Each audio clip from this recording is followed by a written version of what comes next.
Buenos dias y bienvenidos to episode 37 of the main event mixer. I am joined today by BWO's Dark Star Shady.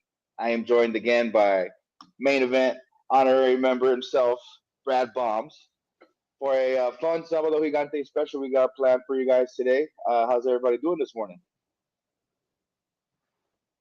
We're waking up over here. We're waking up. Still messing with that mic over there? Oh, my light's a little too bright, but if I turn it off, yeah, I think it's just my monitor at this point. Just do it in darkness, in like just total utter darkness, and just have like a flashlight on your face. Honestly, it's the double monitors. I'm not used to having two of them anymore. uh, I've only used more than one monitor for work, so anything outside of one monitor at home just feels weird. Feels like I'm on the clock. That's fair. You know what I mean? That's fair. You got to run the dual monitor setup. I'm good. I've been better. I'm an OU fan, and we had a sorry showing last night, and it's a new day. It's a new day. Yes, it is. Walk right into it. Yeah. Well, I mean, yeah, I'm tired as hell, man. It's been, to say a long day is a statement, and it's only 7 o'clock. It's been a long year, man. Yes, and it has. just with that, I mean with wrestling, it's been a lot of wrestling. It's been a lot of fun. We've seen a lot happen this year. We saw John Cena walk away. How'd you feel about that, Brad? Brady. You know, I was a prime John Cena hater. Let's be real. No, same here. Same here. You know, massive CM Punk fan, massive fan of the anti-heroes, and John Cena being as vanilla babyface wrestling as it could possibly get. I always rooted against him, even before I was really a smart fan per se. I'd never really cared for John Cena, but this year, yeah, they ruined his heel run. It left a lot to be desired, but I think the way that he went out against Gunther was just a cherry on top for me. It really solidified the run and gave him a proper send off. In my eyes, I know controversial, but I think that it was the right move. I think that he still had a good final year, personally. Yeah. And he did say he wanted to work 200 some dates, so could have probably. I think what he meant was like making appearances on Raw, NXT, and SmackDown, and maybe sprinkle in one or two Evolve appearances and maybe a AAA PLE. You know, who knows? He could have showed up as Juan Cena. But to hear like you saying like, yeah, it could have gone a little bit longer, and John Cena saying he could have done a lot more days in that year would have made a huge difference, especially for that heel run too. It could have been executed a lot better. What about you, Shady? How do you feel about it? I grew up watching John Cena. I started watching like the year before he debuted. So like I remember his first match. Now I remember his last match. It was a long ride. I do agree that his heel run was pretty terrible. His matches started off a little rough. Like Elimination Chamber was fine, but him and Cody and like a couple appearances after that, like completely forgettable. But come his second match with Cody, he really kicked it up a notch. His in-ring was a lot better. His chemistry with Cody, the second match, was fantastic. I do think he closed out the year a lot better than he started. I agree with him losing his last match. I just don't agree with who his opponent was. I do not think that Gunther needed it. I don't think that Gunther will truly benefit from having beaten John Cena. Yes, he's getting all the crowd reactions now, but anyone would have gotten that reaction, and Gunther was already near the top of the card. Like Carmelo Hayes or even just having The Miz there for memories would have been a lot better than Gunther of all people. Yeah, I thought they were gonna do like a big send off or something. It's just it felt odd. I mean, my days might be off because my work schedule is so fucked. But the I mean the Sunday, the Monday after, they didn't do anything with him there, did they? Yeah, I No. thought so. That's odd. I mean, just for Gunther to come out and do a victory speech, like it's crazy. Like it's like, oh well, I said it was my last day. It's my last day. Um, And then the thing about it too was I had wanted Solo Sikoa to win, and it was right there, man. It was right fucking there. It almost happened, and I wanted it not for Solo. Well, I mean, obviously for Solo Sikoa, but not so much for Solo, but more for Cena to get his win back and go out with a win on top. And nobody in that tournament could have taken that loss like Solo Sikoa could have. You know what I mean? Like he would have just gone back to SmackDown, and it would have been the same thing like when he lost to Roman. You know what I mean? Like he would just be kicked out of the building because he lost to John Cena. Like he lost to John Cena's last match or whatever. And Solo Sikoa would have played that up so well. He would have taken it out on the rest of the SmackDown roster. You know, things like that. That would have been fun. But Gunther, I mean, it's like you say, it's perfect. It works. I was laughing like oh man, I every little thing he did was perfect. He didn't have to say a word. The crowd was just eating him alive, and he was soaking it all in. And just that last "You Can't See Me" to AJ Styles. That's That that's was that's the best. So much has happened this year. To me, that's the best moment of 2025. Is Gunther doing the "You Can't See Me" that was after he beat ridiculously John funny. Cena. And then also, John Cena didn't come out because he didn't want to get hit with the "You Tapped Out" chance. I don't think they would have I done mean, that to him, though. why not I though? That's not I, fair. I don't think we're going to be Xavier trolling Woods, John Cena at this point. I Xavier Woods mean, would have had something to say about that. He would have been like, "You guys didn't yell out, you tapped out at John Cena. You guys are a bunch of chumps." Oh man. Um, but yeah, today's what the 1 week anniversary of the end of John Cena's career. Damn, it's only been a sure week. is. It's only been a week, but we're trying to get to 300 subscribers. So make sure you guys subscribe to the Main Event Wrestling Network on YouTube if you haven't subscribed already. Tell a friend. If you go out to brunch this morning, tell your server to subscribe, and tell them to tell a friend as well. They might tell the chef who you might find out that just happens to be in wrestling. You know what I mean? And they haven't discovered us yet. They can listen to us while they're chefing something up. I've actually got a couple of homies over at a restaurant I was working at in Sherman Oaks. They tune in every now and then. I tell them, hey, put me on the speaker, just give you guys a shout out. So shout out to the kitchen over at Bakery in Sherman Oaks. I was washing dishes there for I think a year, maybe like 3 years ago, while I was like waiting for work while my leg was healing and shit.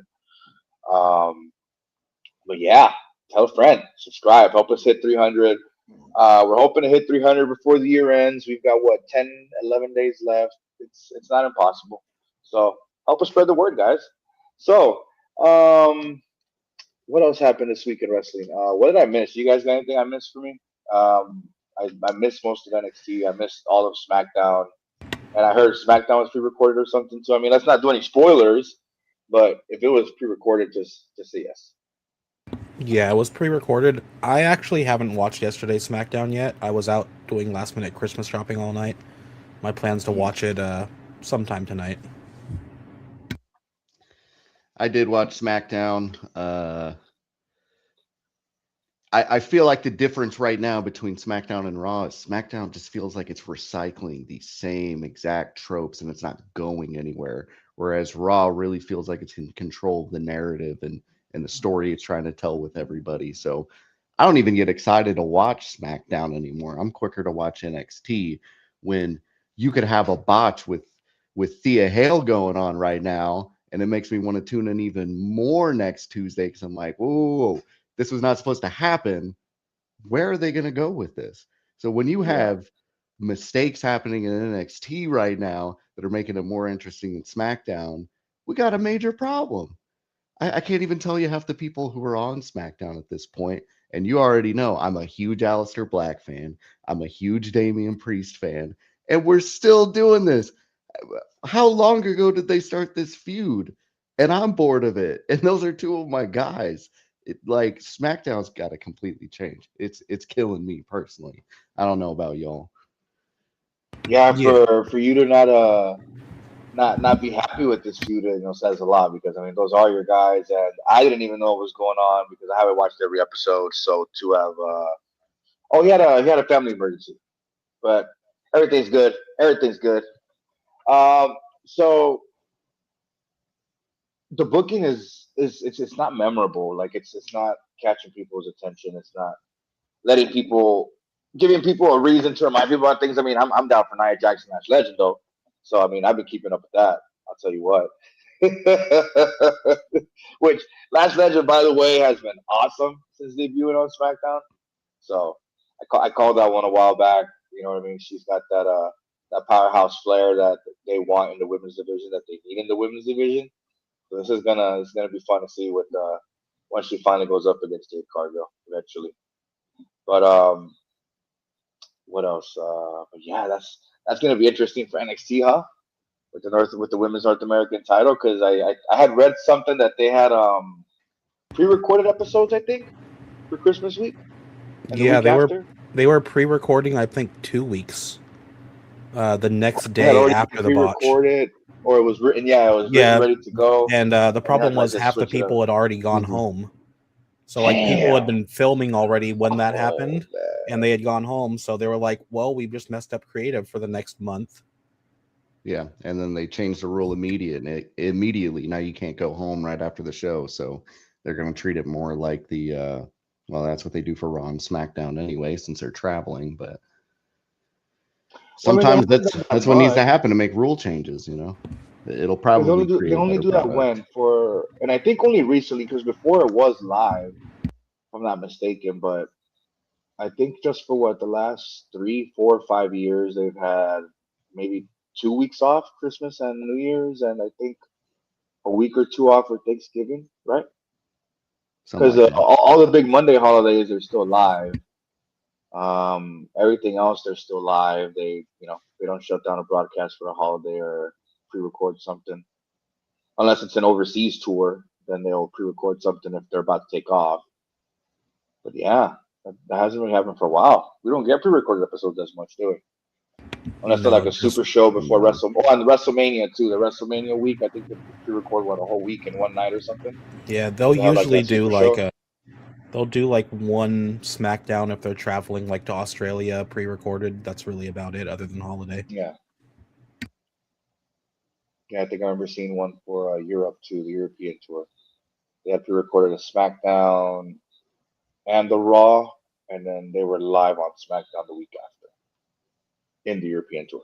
I think might have my dates mixed up, but anyways, I am excited. We have wrestling tonight. We have AAA Guerra de Titanes. It's going to be live on YouTube. I don't know if it's going to be on WWE's YouTube as they haven't really promoted it. But it's going to be on AAA's YouTube. So make sure you guys check it out. We're going to try to break down as many of these matches as we can because it's a stacked card, man. Have you seen the card yet, Brady, for AAA? I Have have you watched the not AAA seen stuff? the card. I did my research to catch up on everything. Oh, I'm yes. familiar with a lot of the champions right now, and uh, I've watched back on a couple matches, but uh, I haven't even seen the card for tonight yet. But I will Oh, be this is watching. exciting, man. Yeah, no, it's going to be a fun show. There's WWE talent all over it. Triple A's kind of starting to work that WWE style more. We're seeing less of Messiahs, which I'm hoping to see come back soon for WWE television. There's a difference in the booking. He had a couple of different feuds going, and he was involved in the Latin American Championship. But that might be different after this feud with Ethan Page after they have their third match. But let's see. What do we have on the card? Give me a match. All right. The first match is going to be a fatal four-way tag match. It's going to have the debut of Los Americanos. That's what Tyler Bate and Pete Dunne, right? Hmm. Allegedly. No, it's not. You're supposed to say it's not. That's Bravo and Rayo. Come on, Allegedly. man. Some respect. Nobody said anything about allegedly. That's Bravo and Rayo against Mr. Iguana and Nino Hamburguesa, against La Parca and Octagon Jr., against Cruz del Toro and Joaquin Wild. All right. Excuse me. So I know Shady has seen the Lucha showcases, but have you seen any of the recent Lucha showcases, Brady? I The have all four not. matches they've had. No, not lately. Okay. If you go to Triple A's Instagram, those are most of the highlights. But most of them have involved a lot of this talent involved in this match, except Los Americanos, of course. But here you've got four guys that came from NXT, which is insane. So, and then you've got uh, two AAA originals. I think Octagon Jr. is a AAA original. If I'm not mistaken. Probably TNA. I don't know. But La Parca, who has been revived from the dead, um, obviously has been around hundreds of years. I know his lore goes back and back ages and ages. Um, this is going to be chaos, but fun chaos. They're going to be spending most of their time in the air. I forgot who said that yesterday. Paperclip Mike said that in our predictions blog that for the triple threat match that they spend more time on the air than on the ground. I was like, I like that. So this one is going to be just like that. I think this will open the match. Open the event to get the crowd going, get the crowd involved. All these guys know how to work these crowds, man. These crowds are so easy to get into the show. The audience is it's just so much more engaged. Like they walked in and they left their disbelief at the door. You know what I mean? Like they're just ready to enjoy a show.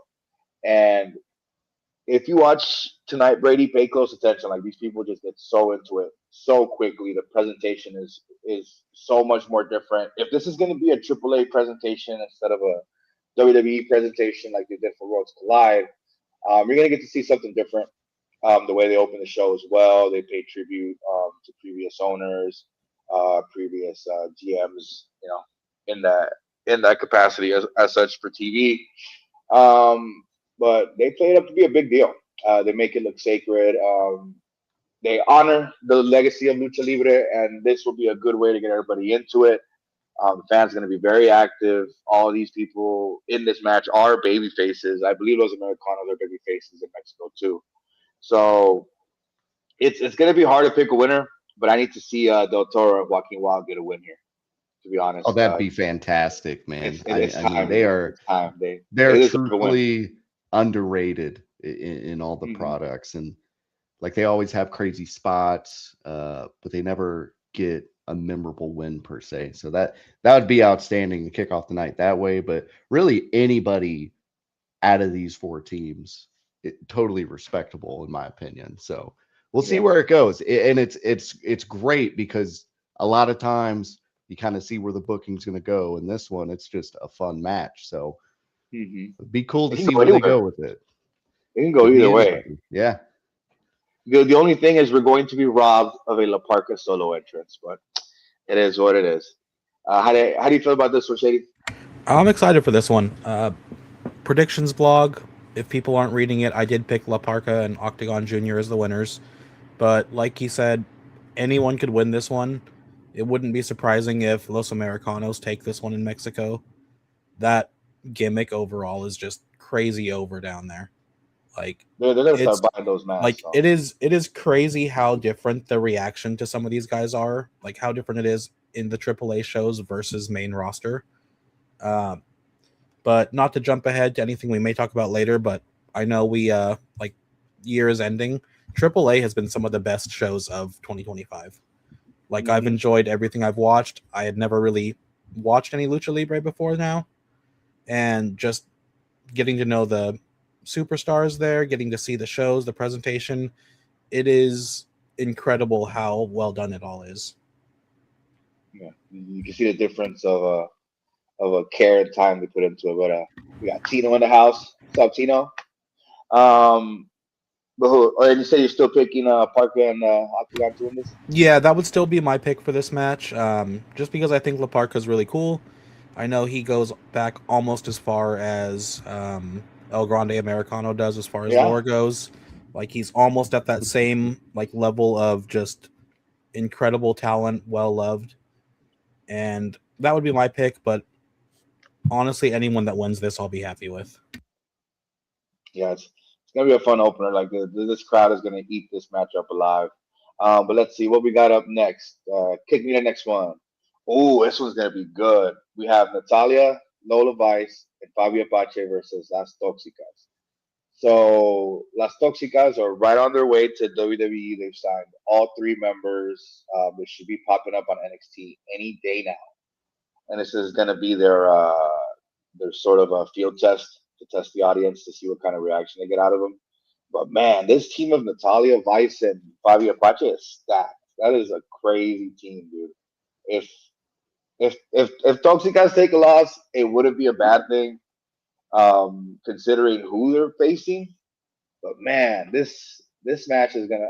I think it's gonna just end up leading into a scuffle between Natalia, Vice, and Apache. To be honest, but I'm picking Toxicas to win this one. They're making their on-screen debut for a WWE audience, and they got to do it big.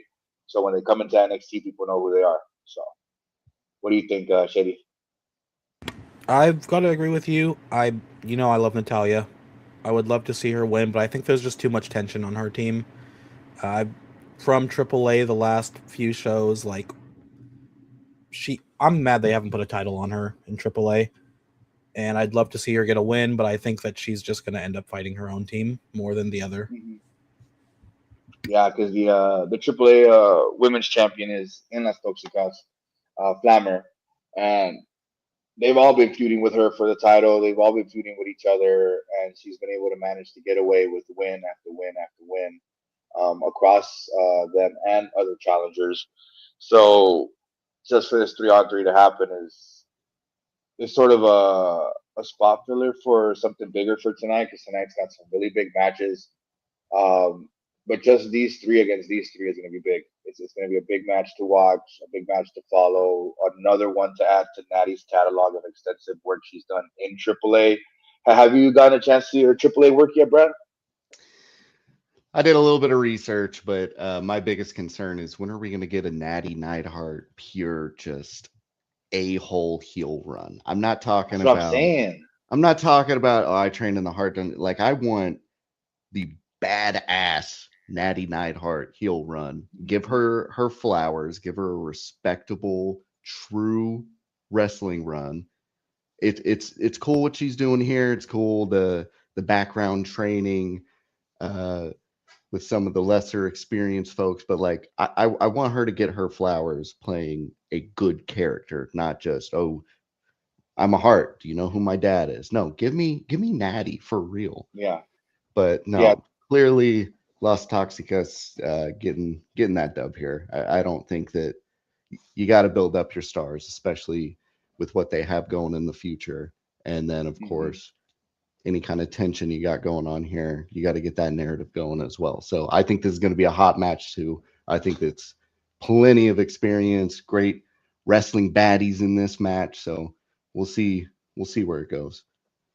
Yeah, it's gonna be fun, and they're gonna keep feuding over that belt. And to be honest, Natty on the WWE stage might get a little watered down because she flips people off with this gimmick in the ring. That's the best part.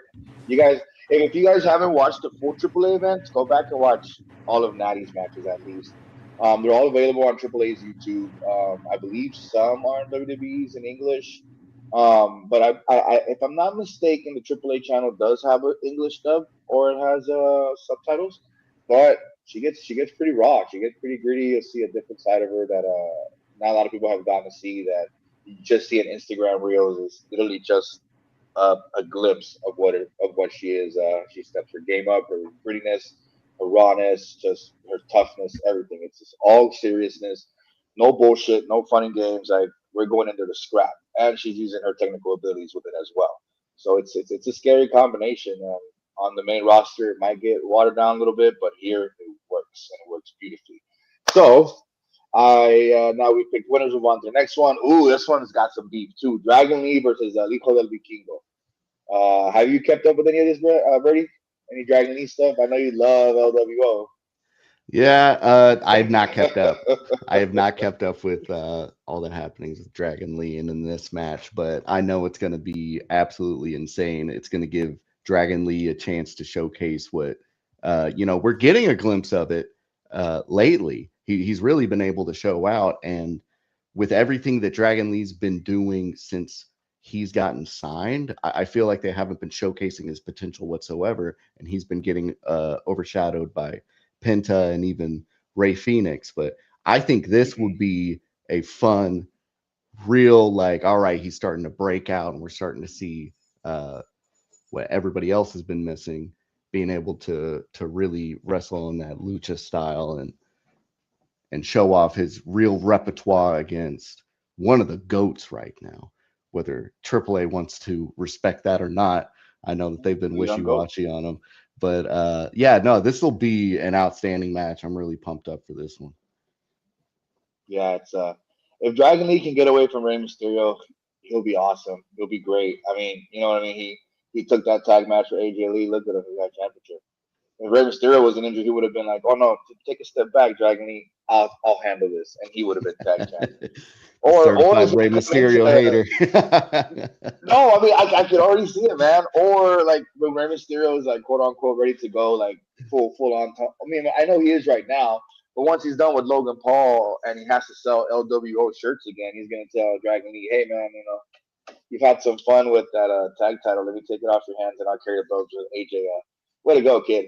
No, like get him away from Rey Mysterio. Look at Dirty Dom. They got him away from Rey Mysterio, and he's a AAA heavyweight champion and two-time heavyweight intercontinental champion. So my money on this one is Dragon Lee.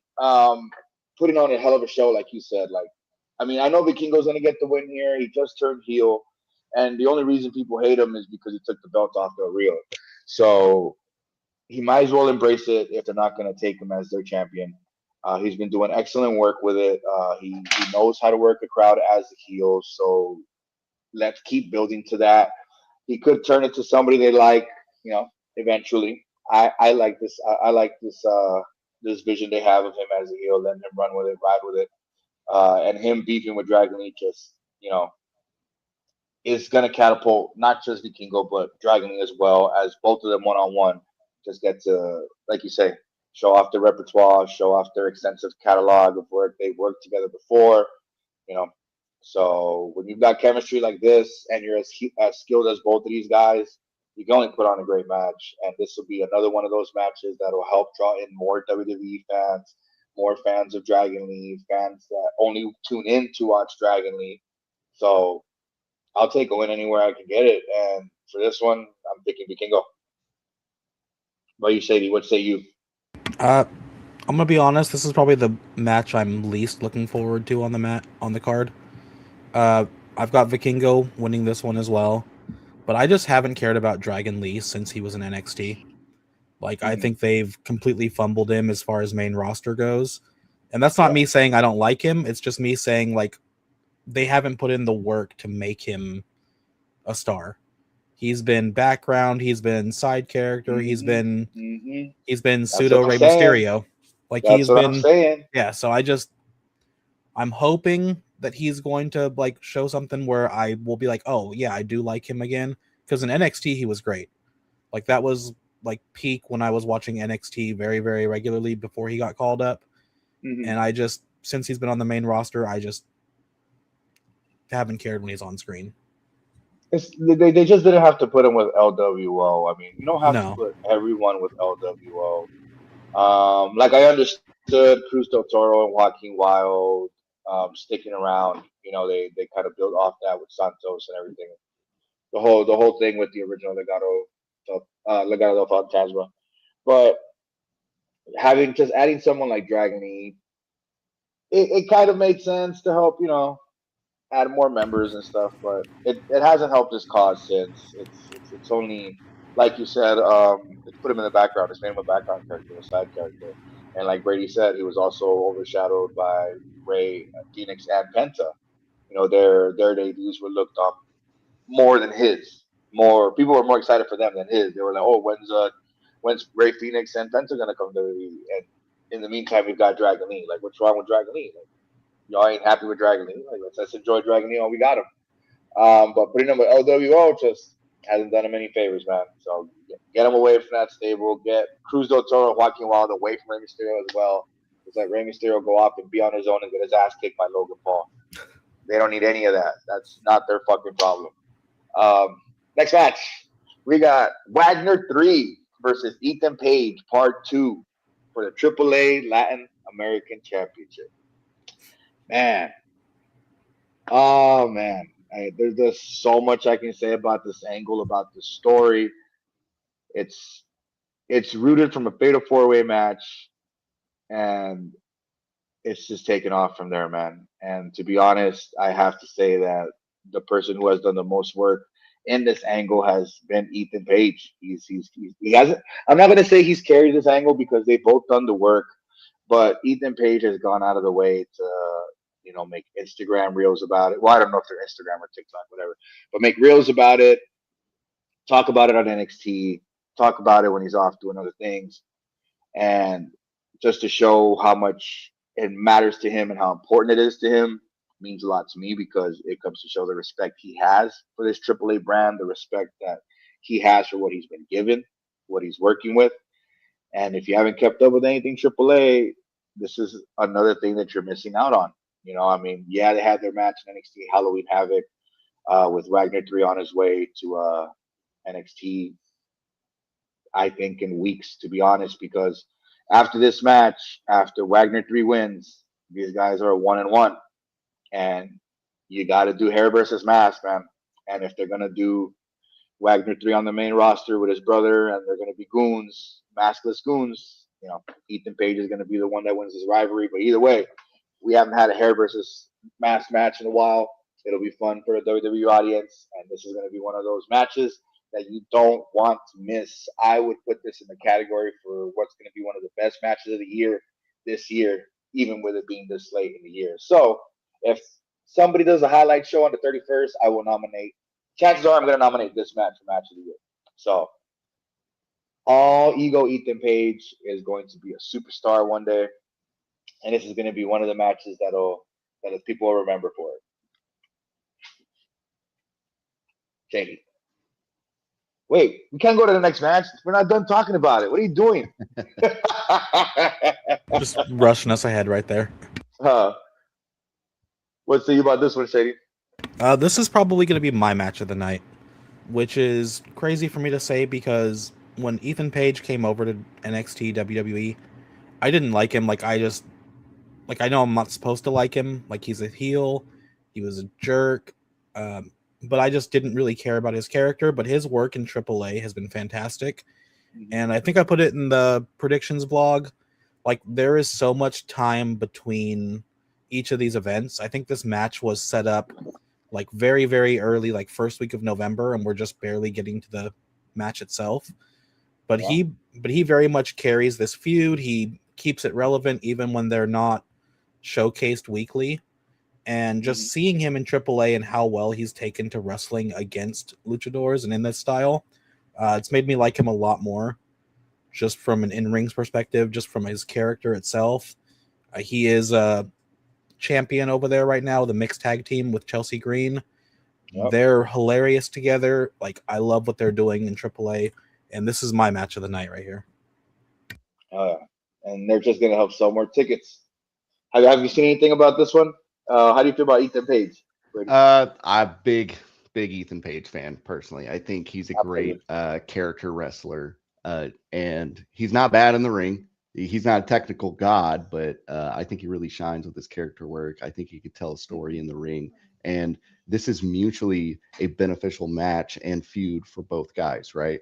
You get kind of the traditional American WWE slow-paced wrestling with Ethan Page, and then with El Hijo del Dr. Wagner Jr., you're getting that American-based transitioning. Like you said, if they want to bring him on to maybe a Raw, SmackDown, NXT, he's getting a lot more experience wrestling in that style. So I could actually see Ethan Page becoming more of a belt collector character and really stacking that ego, as one would say. Oh, damn. That's actually something I'd like to see. So when he gets that main roster run, he has those accolades to back up all that talk.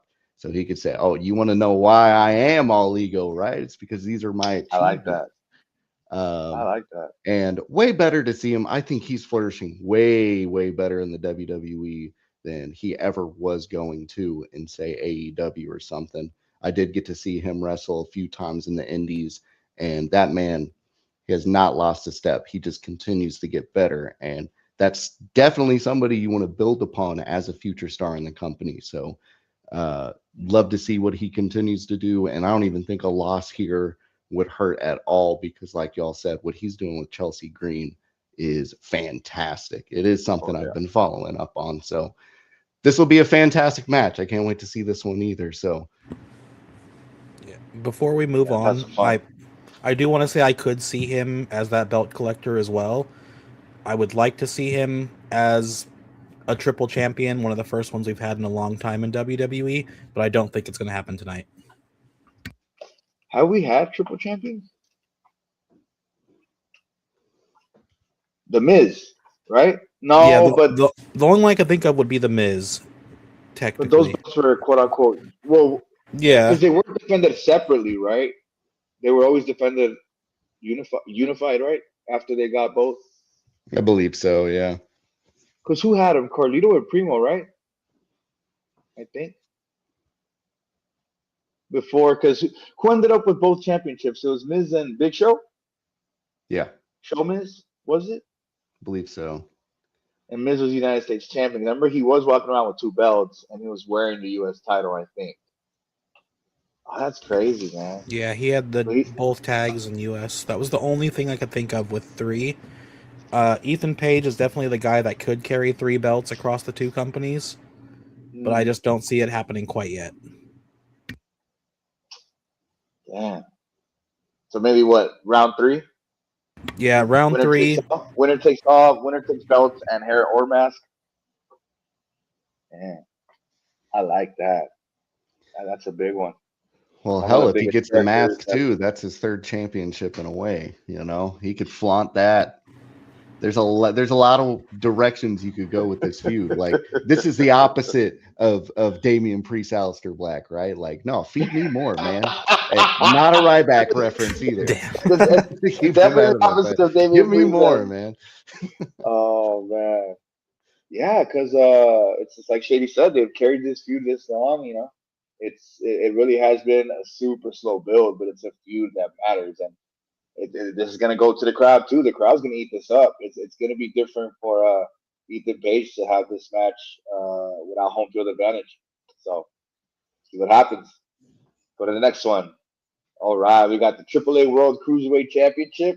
Laredo Kid versus Javon Evans and Jack Cartwheel. You know any of these names, Brady? I know all three, and I know that this is going to be insane. This is going to be just a spot fest, which I live for personally. Mm-hmm. And I mean, y'all want to talk about potential matches of the night? Give me all the crazy freaking spots right here, man. This is what Oh I yeah. would call would be a no doubter in my eyes. So after everything I've seen so far, this is probably the one I'm going to pop for the most, just because I like goofy, stupid moves and flippy flips. So I think Laredo would still retain in this instance. Is probably just going to be the big fun match of the night. Big Jack Cartwheel fan, dude. This man Same. Same. has a future. Man. He is innovative. He does stuff that I've never seen before. And in a world where a TKO wants to see what's going to go crazy on socials, Jack Cartwheel is that guy of the future for sure. Man, whatever. Jay Gold's busy. Tell him to go hit Jack Cartwheel on his own time. Same here, man. I love Jack Cartwheel, and I found out he was from Sacramento. I loved him even more, dog. But just the work I've seen him do, because I only saw him. I hadn't seen him before. I honestly thought he was like some random guy they signed or that WWE got or whatever. But I watched the match and I listened to what they were talking about because I think a triple threat. Not last. Yeah, it was last month. There was a triple threat for a number one contender spot for this match because it was two triple threat matches to get a spot in this match. And in one of them, Jack Cartwheel was in it, and I was like, "Oh shit, this guy is fucking awesome." I was like, "This guy is fun to watch." He's a lot of fun to watch run back and forth. He's really good with the ropes. He's good with the aerials.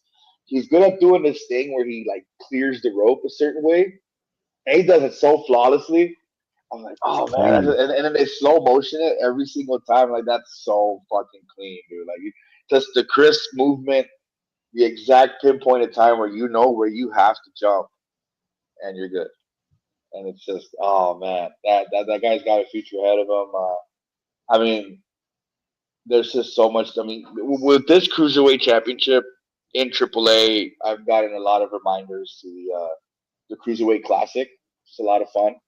So seeing all this cruiserweight action on AAA has changed the game, man. And to get Javon Evans consistently involved, I think this is his third or fourth appearance in AAA.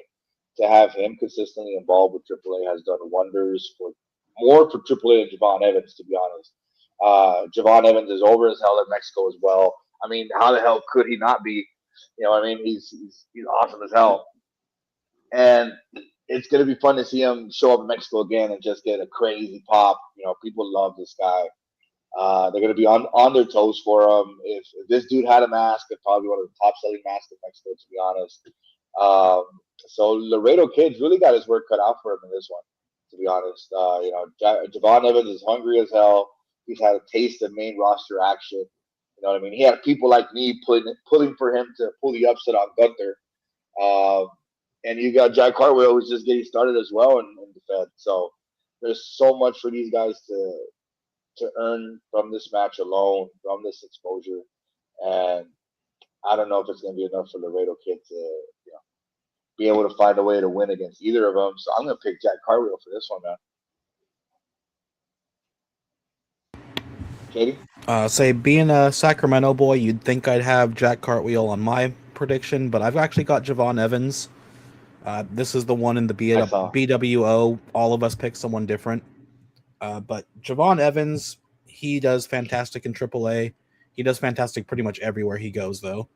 And Mm-hmm. in NXT, he's gotten so close to a title a couple times. I think that this is where he finally gets a belt. He's already over in Mexico, so it wouldn't be like they're giving it to someone who's not a part of the AAA shows regularly. It would be a Yeah. good way to reward him and keep that AAA belt getting more eyes on it. Yeah. I need Jack Cartwheel to win this.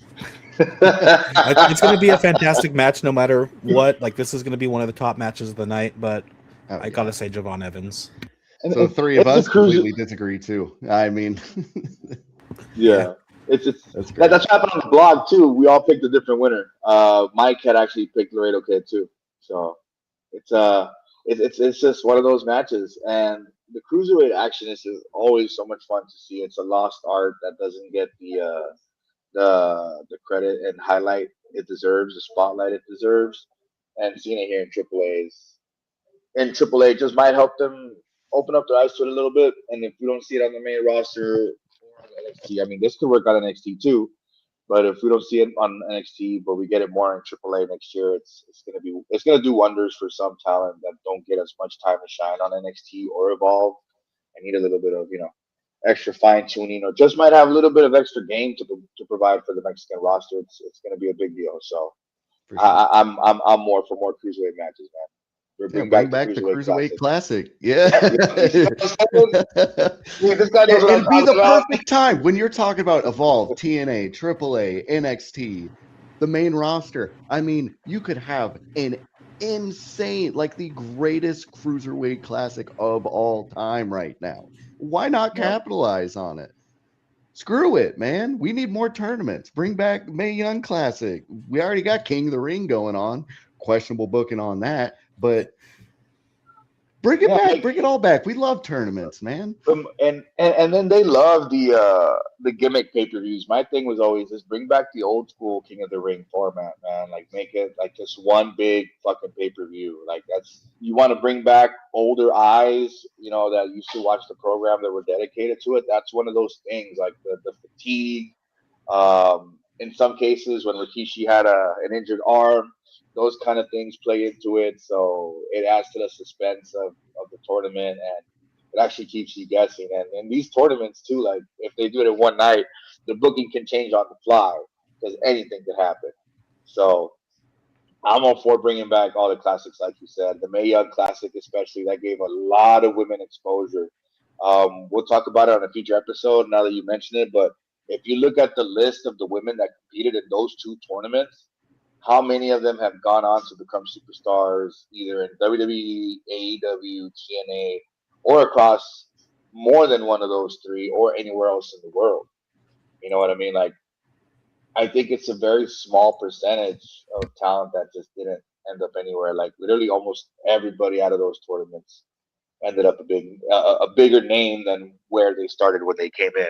And you'll be surprised at the list of those names. That's what I'm saying. Like we got to sit down and talk about this one. Not you mentioned it, but it's the same thing with the Cruiserweight Classic. So many names came out of that tournament. Like so many stars that were starting to brew and bubble in the WWE on 205 Live. Some of them moved on to AEW or moved on to bigger spots in WWE or moved on somewhere else.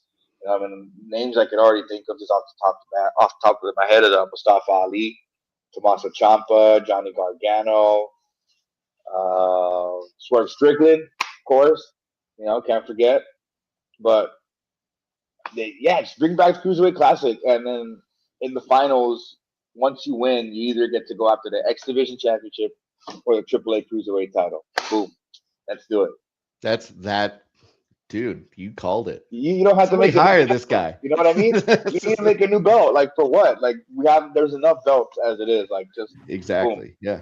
And then it could be anybody. Somebody from NXT could win a AAA title or a TNA title. It's not out of the question. So bring back Cruiserweight Classic. All right, next match. We got Los Gringos 2.0, Dominic Mysterio and El Grande Americano versus Phoenix and Kyle's favorite wrestler, Rey Mysterio. Man, this match was supposed to be Gringos Locos 2.0 versus Penta and Phoenix. We were supposed to get the return of the Lucha Brothers. Honestly, I think AAA was the perfect place for it because it gives it its own spotlight. It doesn't overshadow anybody else's happenings on Raw or SmackDown, and it gets AAA talked about. But just the unfortunate timing of Penta's injury. I don't know if you guys saw the video, but he released a video I think an hour before they officially announced the change to this match that he wasn't medically cleared to compete, and he obviously doesn't sound too happy about it. Pretty disappointed. And then they show a video of him dancing at a Bad Bunny concert. But anyway, why wouldn't you be? I mean, come on. I was happy for him because he was having the time of his life, dude. So I was like, hell yeah, that's when you made it. When Bad Bunny's like, hey man, you're one of my favorite wrestlers. Can you come party at my concert? And be like, fuck yeah, dude. What the fuck I look like? But yeah, unfortunately, my gripe with this match is that this spot could have gone to anybody. There's so much talent on the AAA roster. So much talent on the WWE roster. Hell, anybody from TNA could have stepped in for this match. Phoenix has history in TNA, and so does Penta. You know what I mean? Like an old friend could have come back to help. Paperclip Mike mentioned in our predictions blog, like fuck it, keep up with the contract circus. Like just bring back Andrade. You know what I mean? But it is what it is. I just have to deal with it and accept the fact that Rey Mysterio is in this match. But El Grande Americano and Dominic Mysterio are the two most over superstars in all of Mexico, and that says a lot, man. And this is going to be a lot of fun to watch. So I hope that we get to see Phoenix work more than Rey Mysterio, but that probably won't happen, and you can quote me on that. But it's going to be fun to see Dominic come in as a genuine babyface against Rey Mysterio, who's, I guess, a babyface in Mexico. But it might be different. This might be similar to Del Rio and Vikingo, because for some reason Mexico wanted Del Rio as the champion, and they hated Vikingo for taking that from them. If Rey Mysterio somehow manages to sneak in a win here, I don't think that crowd's going to be very happy about it. I mean, would you be if you had Dominic Mysterio lose to Rey Mysterio again at the height of his career at this point in time, after just beating John Cena, after just capturing a AAA heavyweight championship, 2-time North American heavyweight champion, 2-time Intercontinental heavyweight champion?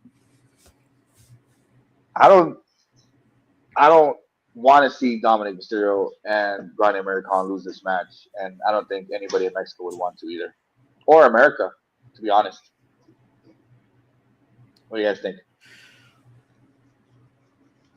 Go ahead. This is such a weird match to think about when you have the should-be heels that are just getting insane pop, insane love against should be baby faces. So it's just so hard to dissect the psyche here and be like, well, anything can really happen. You don't know. Man, imagining Rey Mysterio ever actually getting booed by a crowd is hilarious, other than a Royal Rumble. But It's still yeah, this will be interesting. I don't think it's going to be like a super heavy hitter or technical masterpiece, lucha masterpiece, anything like that. I think it's going to be more of a setup match to see where we're going to go with all this stuff between Ray and Dom and Americano and Phoenix are kind of just the filler there. I think it's going to completely shift away from what it should have been with Penta being there. We'll see where it goes. I think it's going to be kind of a blow-off match, to be honest. I think so. They're just gonna. Yeah, but you got to give the win to Dom. You got to keep building Dom. I mean, he's a future pillar, if not already. So build this man as much as possible, and he's really turning into a real international powerhouse in the world of wrestling. He's beyond WWE. I mean, it's insane to see this dude's rise. So big investor in Dirty Dom, man. Big investor in Dirty Dom here. Wait till that face turn, dude. Holy hell. He's going to be everywhere. He's going to be on merchandise. Never make him a true face, man. Just let it, just keep to the character. I mean, he is, I know, hot take. I was never a huge Eddie Guerrero guy. He was just kind of there. I mean, he is what he is. But I feel like Dom has really taken that and evolved it in the modern age, and is just going to keep bringing love to that identity and giving us the what if he never tragically passed away and got an even longer career. Like, what would we have gotten? So it's so cool to see that, whereas usually it's a copycat thing, but especially with the history of Lucha Libre and continuing a legacy, it's outstanding to see. And we love that. With everybody trying to, who's going to be the next Rey Mysterio? Who's going to be the next Rey Mysterio? No, man, we got the new Eddie, and it's a Mysterio. It writes itself. It's so cool. Exactly. One of the longest told stories of all time, man. We're talking about a 20-year vet right here. Dirty Dom is the man, dude. And it's just like you said, like this is in Lucha Libre. Like, you continue the legacy, and here you're bridging the gap between the WWE and AAA. And you're taking another generation to the next level, and now he could be one of the pillars for the next set of stars for the next few years. You know, there's plenty of people going out the door. You know, it's time for them, to call it a career. Some have been there longer than they should have.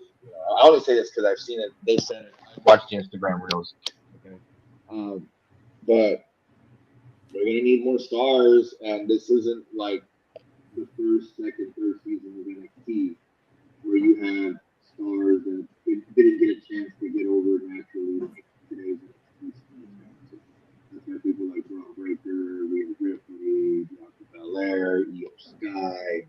That's why people like them work so well on the main roster, because they had the time. Can you answer me? Yeah, it was a little muffled there, but we could hear you. Yeah, it's getting a little muffled again. Yeah. You came back for a second there.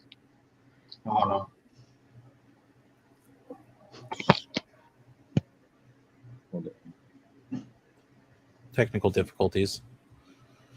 All right. You guys hear me now? Yeah. Yeah. Those earbuds always do that. Like, if I just barely touch it, it'll stop working. Jesus Christ.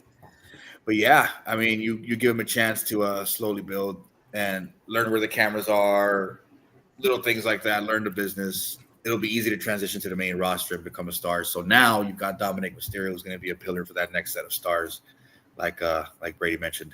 But how do you feel about this one, Shady?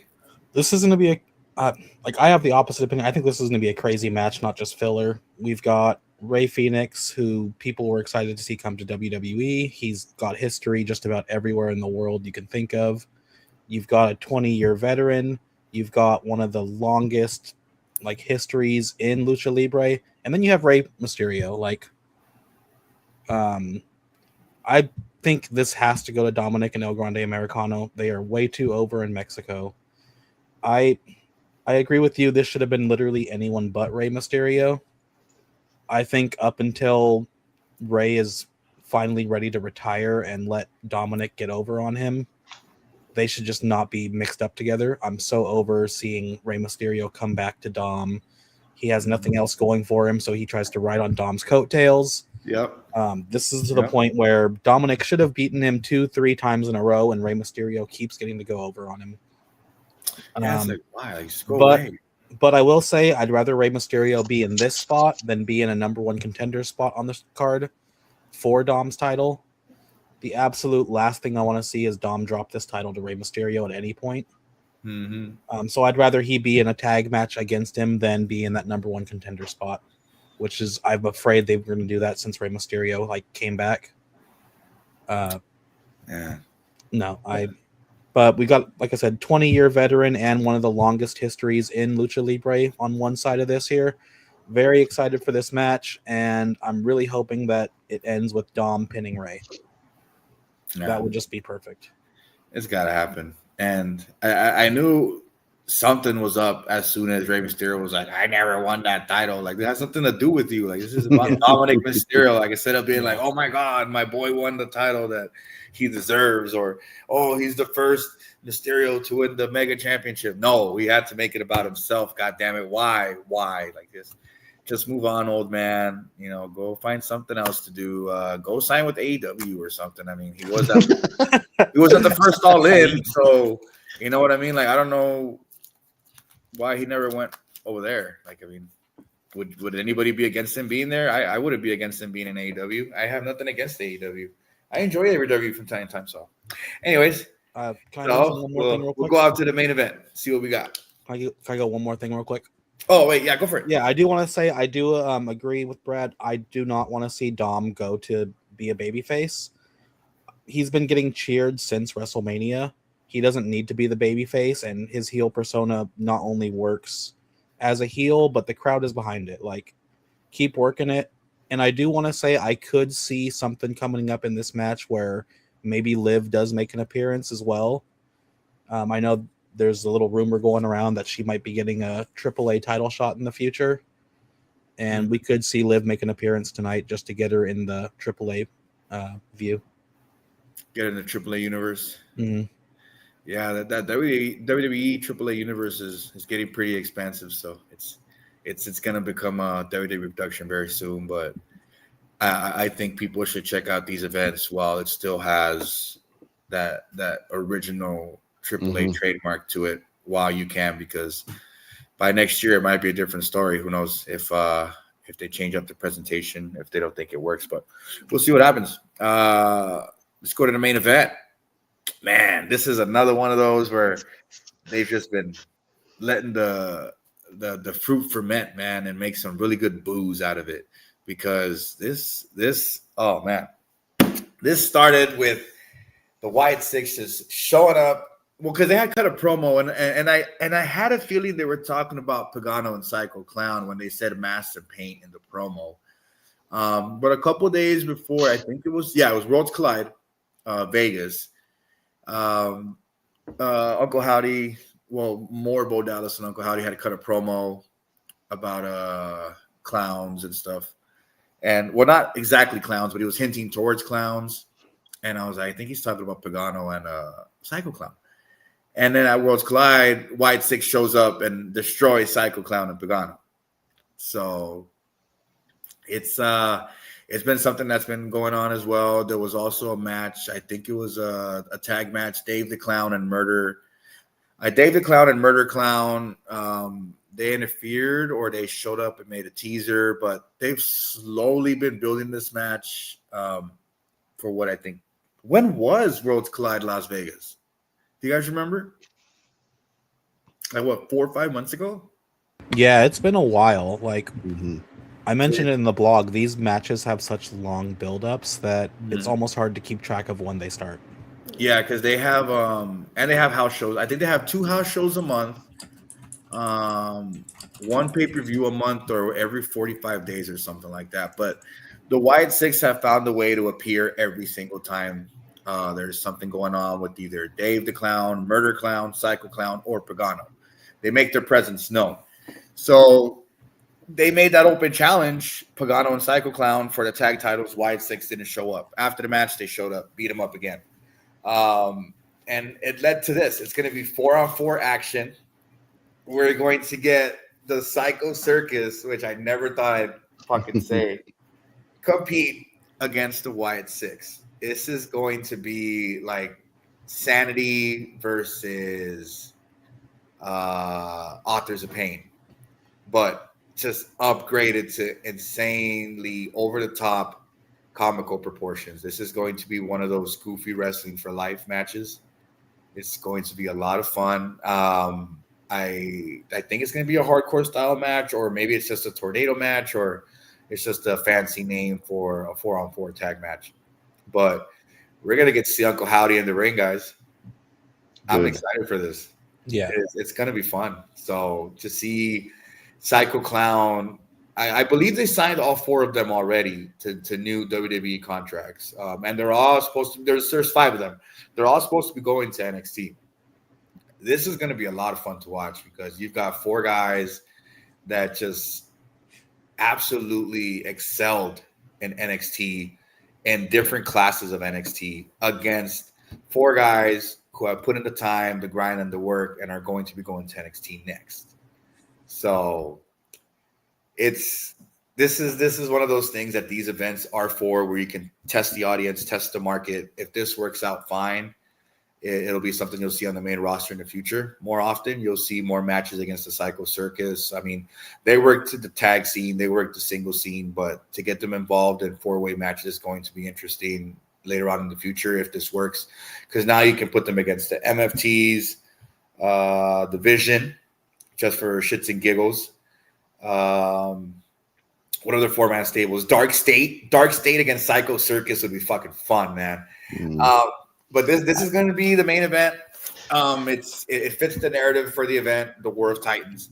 So these guys are going to war, man. It's, if you haven't seen the promos for this, take a minute, go to their Instagrams, and watch them. Just get ready for this. It's going to be insane. It's going to be a carnival of carnage. Oh, all right, go for it, Brady. I think putting this in the main event, there's something to come. I don't know. Maybe there could be like an MFT run-in where they screw over the Wyatt Six or That's what. right. But, that's right. All I want from this, I'll let it all be a surprise. I think give me a spot with 2 comically large hammers. Like, give me some wacky crap, man. I want to see a carnival of carnage, truthfully. So Yeah, I don't care who wins. I just want it to be a good spectacle. I could see it being like a no contest, nobody wins. I think these are two teams that need to be built upon. But yeah, I'm calling it maybe a run-in by the MFT just to see what reaction they could get in Mexico. I like that. Let's see what happens, and bring them out with all the face paint, dude. Face paint everywhere. Make it campy. Make it silly. That didn't even occur to me. Holy shit! Wow. Damn. Yeah. Ready? I like that. That's a good one.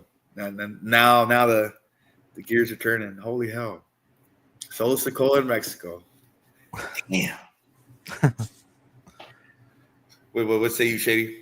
Well, I'm just like thinking about what he said now because I didn't think of that either. Like I had no idea. Like, No, I had no idea in my mind. I'm like, wait a minute, they do have another feud going that could happen, especially where it team of four, MFT could bring 4 or 5 guys.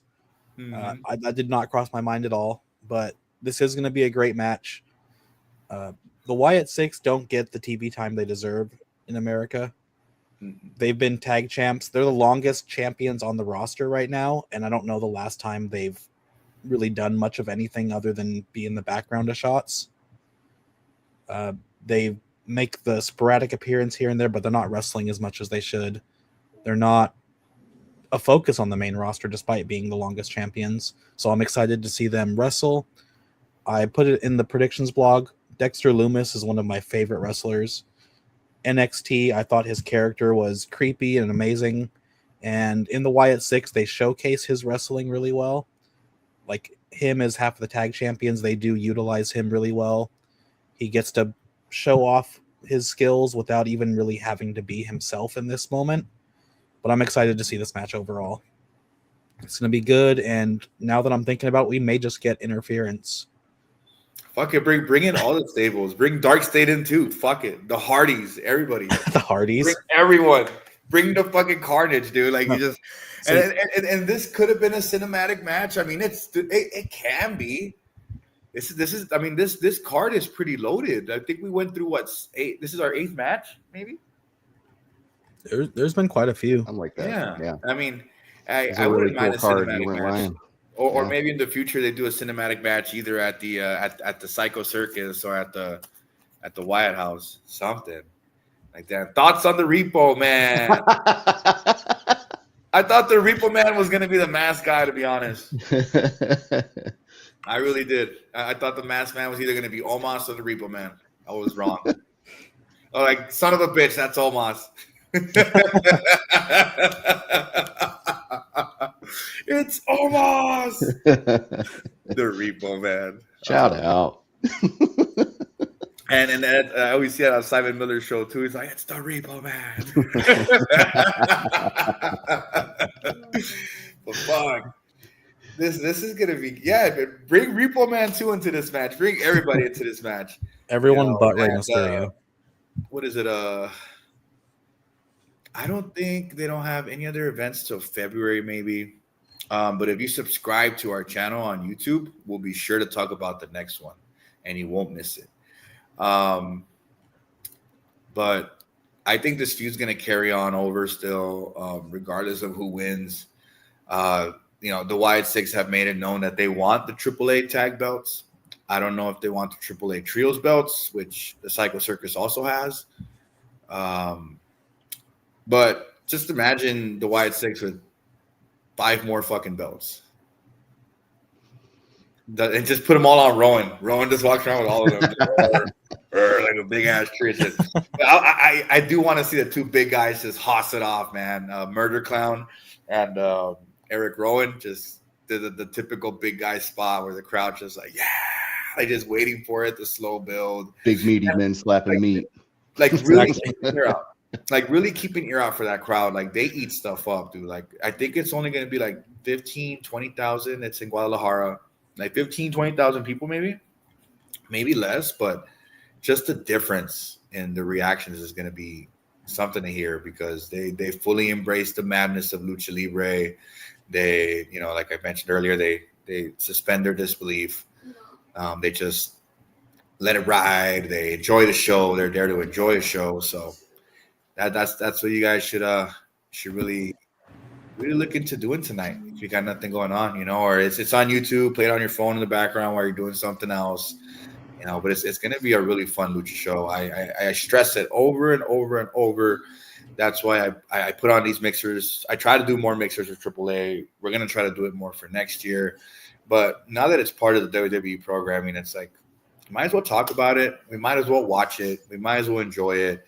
You never know what you're going to see. Never know what you're going to miss. If you hadn't watched AAA, you would have had no idea that there's going to be a 4-on-4 Carnival of Carnage tonight, which is something that everyone's probably going to be talking about tomorrow. I mean, what other wrestling is there going on tonight? You know what I mean? Hanging and banging. Bring Gangrel back. Come on. Ooh, the Brood shows up. Running by Gangrel in the Carnival of Carnage match. Bring in the right to censor. Let's go. Yeah. Bring all the stables. Godfather and his hoes. Everybody. And Psycho Clown just freaks out. Like he doesn't know what's going on. It just rips off his mask. Time of the year for a ho train, man. Have you gotten to see that yet, Brady? No. Oh, you got to see it. When he rips off his mask, it's fucking awesome. And he did it at Worlds Collide when they took on the New Day. He scared away Xavier Woods, made him run away. Xavier Woods couldn't take it. He's like, they just took off running. It's awesome. You got to check that spot out. But I also wanted to give a quick plug for one of our other main event honorary members, Big Dog Kyle Nix. He's got an event going on tonight. There is in fact more wrestling on today. They're wrestling in Washington over at a Peak Sports Entertainment. They're having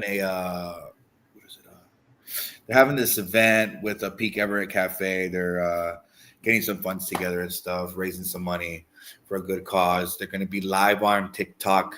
Word on the street is that our guy Kyle Nix is going to get the main event spot. I'm going to I'll post a link to their TikTok on my Instagram stories. I'll post it on a regular post so you guys can check it out. But just tune in and watch. That's also going to be some nice underground wrestling. It's I've followed them for a couple months now. Actually, more than a couple months, maybe a year or two now. Ever since he got on board, they got a lot of fun content, a lot of fun characters, a lot of fun wrestlers that put the time and the effort into put on a good show for people. And this is for a good cause. So if you guys got some time today, make sure to check it out. Like I said, it'll be live on TikTok. I think their card's about 6-7 matches tonight. So they've been selling out their shows. And Kyle Nix just is moving up. Don't be surprised if you see my dog in the PWI 500 next year. So remember that name. And do you guys want to give any final thoughts, any quick little wrap-ups for 2025 before we go out the door? Because I don't think we're doing anything else for the year. Brady? Just happy to be here. Interesting year in wrestling. Always, you always get rattled with injuries and everything. It's really sad to see Penta and Fatu, especially, their year getting cut short and a lot of what should have been. But with how stacked the roster is, you really never have to worry about too much. It's just, I want more Fatu. I want more Penta. So I'm going to be excited when they come back. I don't mind Seth Rollins being on the shelf. Certified Seth Rollins hater over here. CM Punk guy, always. So that's all I got. Let's see what 2026 has in store. I'm also hot take. I'm all for the Sami Zayn Royal Rumble win. I'm going to lock that in right now. Let me see. I think we're going to have to cut off your mic. I think no, I'm just playing. Yeah, that's another thing. We got the Rumble coming up. That's fucking crazy, man. Yes, sir. I mean, there's all this controversy wrapped around it. I get it. I listen to everything. I watch everything. I know what's going on in the world. But to be honest, I'm still going to watch it. I just probably won't pay for it. Or if not, I'll watch it the day after. I don't give a fuck. But Royal Rumble will always be a big deal to me. I'm gonna watch it for the talent, for the work that they do, the work that they put in, the time that they put into it, and because we make content about wrestling. So if I gotta go to work, I gotta go to work. What say you, Shady? What you got? First off, I agree. Sami Zayn's winning the Rumble this year. I like that idea. I like the Rumble mixer idea. But no, I think Sami Zayn's going to win the Rumble. I think 2025 was a really rough year for WWE just from the fact that there have been so many injuries that seem to have derailed pretty much every bit of creative that they could have thought of. It's been rough for people like Stephanie Vaquer and Julia, where I think they could have done a lot more with them. I think that Dom will win. I think that their debuts were a little rushed. I think that storylines haven't been fleshed out, and so many injuries have just been hurting creative across the board to the point where NXT wanted to get in and just had a botch finish just to get in on the creative madness. I'm hoping 2026 gets better and that people come back healthy. We get a full year of proper creative. I do want to say Liv Morgan's 2026 Royal Rumble winner. She's been second place for so many big events over the last few years. Now that she's healthy again, I would love to see her win that. And I'm going to call it now. At some point, we are going to get Liv and Raquel for the women's championship. The wheels were turning when you said that because right now it's Raquel who's beefing with Stephanie Vaquer, right? Yeah, they're going at it. Stephanie Vaquer, to me, I feel like has been a placeholder champion, which is a shame because she has so much more talent, but they had to rush her to that championship spot because She was Naomi poor. got pregnant. Naomi was pregnant, Liv was injured, and Stephanie Vaquer got the big pops It was mostly literally because of a the matter of devil's time. kiss. It was going to happen sooner or later, to be Yeah, honest. she was gonna have that spot, but I do think that her spot was rushed a little bit. Raquel would be a great person to take the title off of her and hold it until maybe Mania, where her and Liv can go at it after the Royal Rumble. That's my prediction for next year. No, that makes sense. That's what I was thinking too. Because if Raquel does end up beating her some way somehow, and then Liv wins the Rumble and doesn't have to announce who she challenges right away, unless they say, unless there's a unspoken rule where you have to pick a challenger the night after, then do it on Sunday instead of Monday. It could be a slow burner, like a nice little. Because I mean, she would have to take out Roxanne first, and then maybe Finn Balor, but take apart Judgment Day from the inside. Yeah, On her way to Raquel, because I mean, are people going to ride with Liv, or they're going to ride with Raquel? What do you do with Judgment Day? There's just so many things that get involved, but I don't think anybody else could actually win that Rumble besides Liv Morgan. To be honest, I don't think there's anybody the crowd would pop for more. Maybe I feel like she'd have some sort of fan base out there. I'm trying to think of a name, but I can't think of one. To be honest, I don't know maybe anyone that Rhea, maybe Io, but I think with Liv Morgan's return, maybe she might get it. Yeah. When's Bianca coming back? Bianca wins it again. Could. I think everybody wants that Jade match, which I'm not impressed whatsoever with Jade's run. I think they rushed that one too. I don't think she's ready for the spotlight. Right now, the women's division is kind of all over the place. Julia had a weird run with the Women's United States Championship.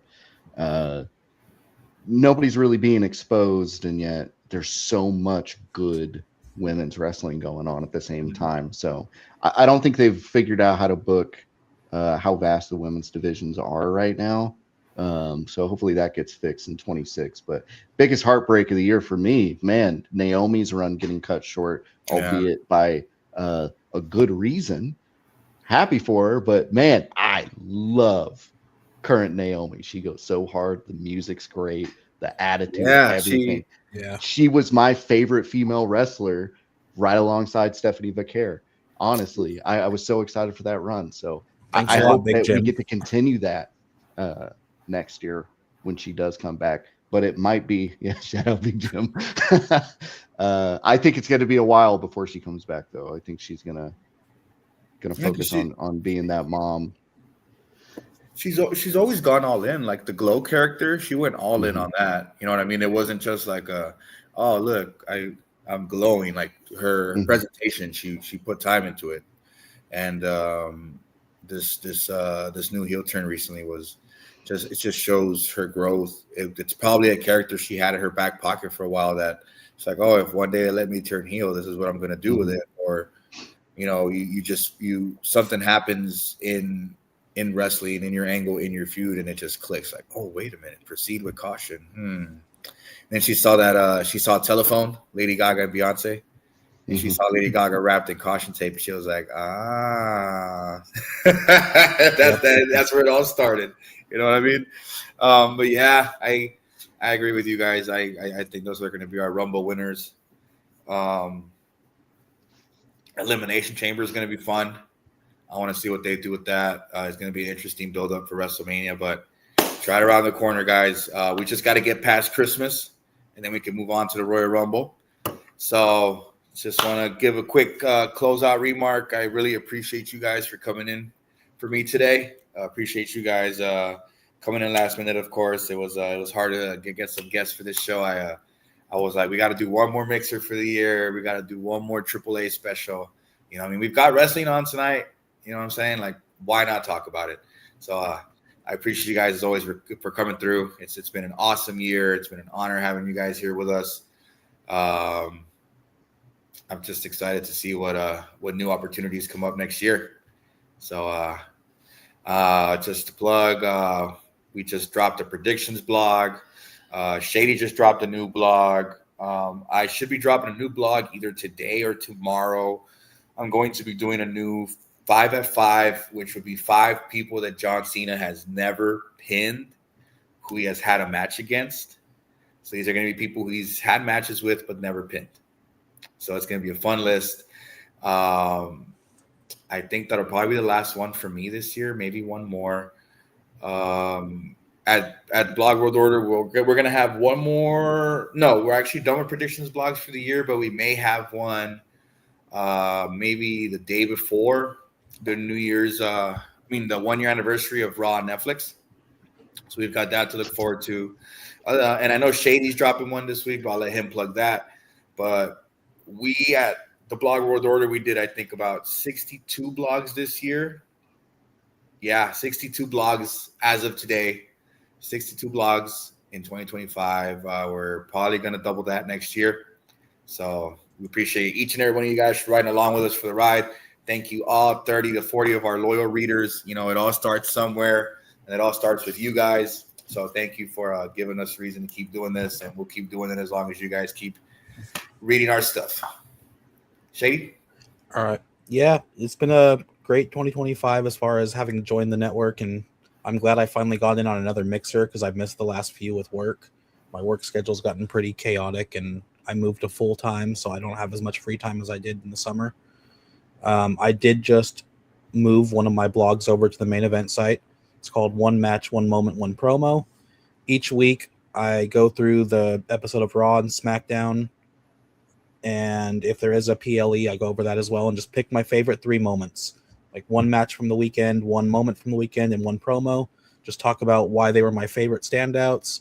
Usually I'll do a couple honorable mentions or talk about some of the WWE news outside of the actual shows. So that means we've got 2 more blogs coming from me this year before it ends, because one will be Christmas Eve and one will be New Year's Eve. Every Wednesday I'll be dropping those. And then just the last few days and then our conversations right now, I've been thinking about another blog I do want to write. I don't know if I'll get it out before New Year's or not, but I do want to go over just the women's roster and how many things that they've kind of just messed up for me this year. Stephanie Vaquer's run, Julia as a whole, her character, and just Jade Cargill. I don't think she was ready for the championship spot either. I do think that her best matches came with Tiffany Stratton, but I don't think she should have the title on her right now. And I just kind of want to air my frustrations about the booking. You got 11 days, man. Yeah. I honestly might start writing that after the AAA show tonight because I've been thinking about it for a few days. You already know. Just hit the Discord. But yeah. But what about you, Brady? What's up, man? Well, appreciate you guys having me on. I could yap wrestling anytime you need, so hell yeah. Holler at me whenever. What about what you got planned for the year? Just chilling. Finishing it out. I'm ready for 26, it was an interesting year, so ready to move on. I feel that. Now we'll make sure to bring you on more often. We've got some big plans to involve more wrestling cards here. So I'm gonna need you for that one big time. Yeah, hopefully the product is better, man. I don't want the Bape release and more Cactus Jack. Give me 5 cards in one box. Dude, I just watched somebody open 5 boxes, not a single auto, and the best card was like out of 50. You're like, what are you guys doing? Yeah, and they're flipping those on eBay for like 50, 60, 70, $100 a card. I think the marketing strategy is to try to take these hype brands and try to make wrestling cool again, as if wrestling's not already cool. Not everything has to be involved with wrestling. That's the thing. They Exactly. want to cross promote everything. I get it. Mm-hmm. Get your money while you can, but the only people that are winning are the other brands and the WWE and Tops. Like we don't win. And if people keep buying up these gimmicks, that's why they're so sadly overpriced. But it is what it is. That's just the hobby. I could talk about the hobby forever and ever and ever. But I think now that you mention it, maybe we'll get together, the 3 of us, and we'll talk about some wrestling cards.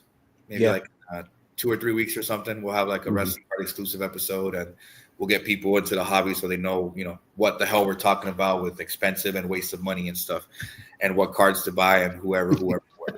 I know All right. about wasting money, dog. So we're going to go ahead and wrap this up. We appreciate everyone for coming in for episode 37 of the Main Event Mixer. I am the Great Brown Hope signing off. See you guys later.